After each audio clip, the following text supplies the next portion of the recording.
Hi everyone, my name is Katie and I am a postpartum doula with Yema Mamas here in Tacoma, Washington, and I would like to talk to you about something that I feel pretty passionate about, and also just to talk about basic postpartum depression and baby blues. Um, just something that I think we need to put some more language around, and also some practical steps of suggestions of what you can do to move through and cope with baby blues, and then also when to reach out for help when you feel like it is transition or the symptoms have gone into postpartum depression. After a baby is born, it's not uncommon to feel not like yourself, and it can feel kind of confusing at times because after all, you just had a baby and perhaps everyone around you expects you to feel happy. And so I think moms can feel confused that there's times that they don't feel happy. So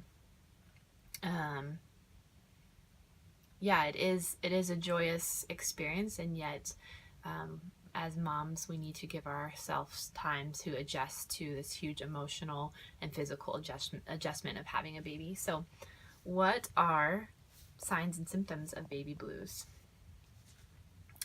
So here's a couple signs. Feeling down, irritable. Sometimes you can feel tearful, like weepy. And like I said before, you just don't feel quite like yourself, or that you're in your skin. Mood fluctuations, difficulty concentrating. That's a really common one too, that you just feel like you can't focus on anything. Fatigue, and even anxiety. So those are some things that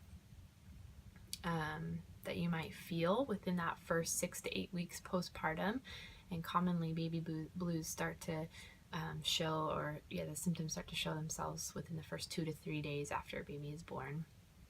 As a postpartum doula, these are things that I am constantly asking questions, and I'm curious about how a mom might potentially be experiencing these. And so all of the ones that I mentioned are ones that are common, and I would even say normal to feel after a baby's born, because baby blues is it's connected, or it's related to hormone fluctuation. So after a baby's born, a mom's hormones are fluctuating, and so that's why these are common to feel this way through an incredible and enormous transition of having a baby and becoming a new family. So things you can do not only to minimize but also move through baby blues. I want to be careful around not saying like that you want to reduce your baby blues, but ways to understand, recognize, and then move through. The first one is talk to someone. It sounds really simple, but it's also very difficult to do when you're feeling this way. But when you can connect with someone and you feel seen and heard, it reduces feeling isolated and lonely. Another one is rest. Notice that I didn't say sleep, but rest is huge and important. And we live in a world where our phones are in our pockets or on our bedside stand, and so I really encourage you to shut down for a little while and rest without distraction. Relaxation and breathing exercises are also a really great way to weather the storm through baby blues. If you're feeling overwhelmed, there's lots of great breathing exercises that you can look up on how to promote relaxation when you're feeling in the moment, when you're feeling anxiety, or you're feeling distracted and you want to feel focused. So I encourage you to look at those. Another one is touch. Touch is really powerful and can be healing in this postpartum time. And I want to make note that I know personally that when you're in postpartum, sometimes touch is the last thing you want, because maybe you've been holding a baby all day. But I would encourage you to think about asking a friend or your partner what it would look like for them to do a foot massage or hand massage, or tension in your shoulders. So that can sometimes be helpful. Another one is caring for your physical self. I just know, like, some examples might be a shower, or eating nutritious food, or going outside for a walk, or sitting on your stairs. on your front porch. And so what I mean by your physical self, it's not necessarily just exercising, but something to think about your own physical being and helping enhance your mood by doing those things. And then the last one that I want to talk about is accepting help, which is really interesting. So I know for me personally, and as a postpartum doula, I am hired to come into homes of new families and help. And I see even in that it's really difficult for people to truly accept help. And so what I mean by accept help is any way for you to minimize the daily tasks so that you can do the rest of these things, like take a shower or rest. That I really feel like this, the feeling of being overwhelmed is when we take on these tasks that are really not necessary in this postpartum time, and that will directly impact your mood. So those are just 6 things specifically with baby blues. I think it's important to recognize that some of these efforts are not enough, and that moms where symptoms then transition into postpartum depression. So I'm going to talk a little bit about that and talk about postpartum depression and when signs and symptoms of that, as well as when to reach out for help.